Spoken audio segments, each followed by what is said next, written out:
Once you have the racks built, cables pulled, and all your sources and receivers are connected, you're ready to commission the system. Your DM system will work right from power up. The commissioning process tunes the system for optimal performance.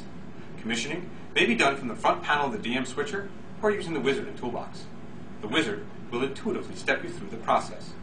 Let's take a look at commissioning the system from the front panel of the switcher. First, select Menu. Enter a password. Enter. Scroll down to Commission System. There are two checks, HDCP and data rate. Let's do the HDCP check first. This will tell you how many keys each source can accept. First, it will ask you to clear all routes. Say yes. Next, it reminds you to verify that all sources and destinations are powered on. You want to make sure that any Blu-ray players are actually playing, so they're asking for HDCP keys. Hit OK. Now it's configuring the system. This takes about a minute or so. When the HDCP check is complete, it will let you know if all devices can be routed to all outputs simultaneously. DM looks at all TVs, receivers, and everything that's connected to the system. It looks at the number of keys that each source can support. It verifies the number of keys being sent to each source is lower than the number of keys they can support, that everything can go everywhere.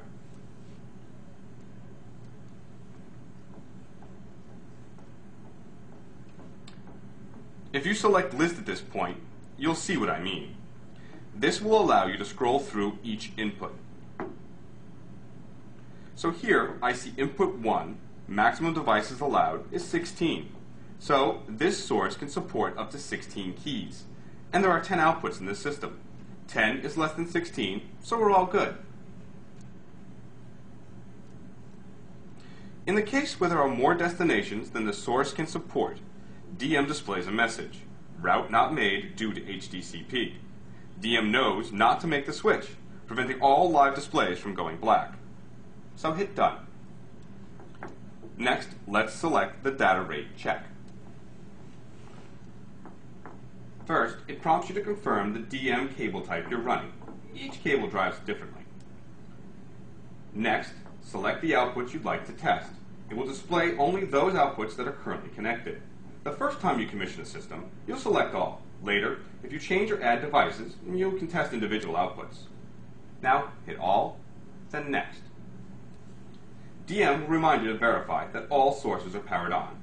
Hit OK.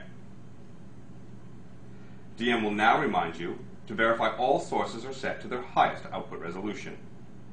Hit OK. Now it's running the test. This will take less than a minute. The test will verify that all sources can be sent to all displays, and that the cable can support the bandwidth. The test is now complete. We can see each output and its supported data rate. You can see here that the system, as it's currently wired, won't support full 1080p to every display. Just hit Done. The last thing you want to do is the EDID configuration. Before configuring the EDID, DM systems operate in default mode. In the default setting, DM determines the best common resolution for all displays and sends that data to all sources. The best common resolution may not be the optimal resolution, but enables the system to work well without any programming. It's usually at least 720p or 1080i. Now, if we go to our laptop and run the EDID configuration, we can see everything connected, all signals going in and out of the DM switcher. To manage the EDID and optimize the performance of the system, you can go to any input and select Setup. Go to the EDID Configuration tab. You'll notice that every output is checked and sending 720p 1080i because we're operating in default mode. We can deselect individual outputs if you don't want the source to go to certain rooms. We can also go into manual mode and choose specific resolutions that we want transmitted. There are a list of resolutions that you can check off the ones you want. The corresponding displays that support those resolutions will automatically be identified and checked off. You also get pop-up windows as you roll over the outputs to show you what resolutions are supported by each. This way, You can make sure that the optimal resolutions are going to each display and manage which sources go to each output.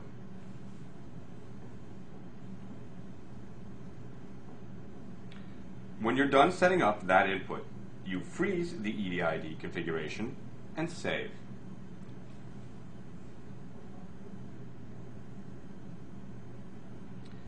You move through each input you want to configure.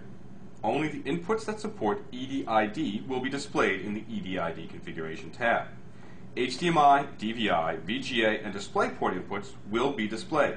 Composite, S-Video, component, and RGB-HV inputs will not. Your system is now tuned for optimal performance. As we mentioned, you can always go back and run tests for individual inputs and outputs when new devices are added. For additional information, refer to the Digital Media Design Guide, which is posted on our website.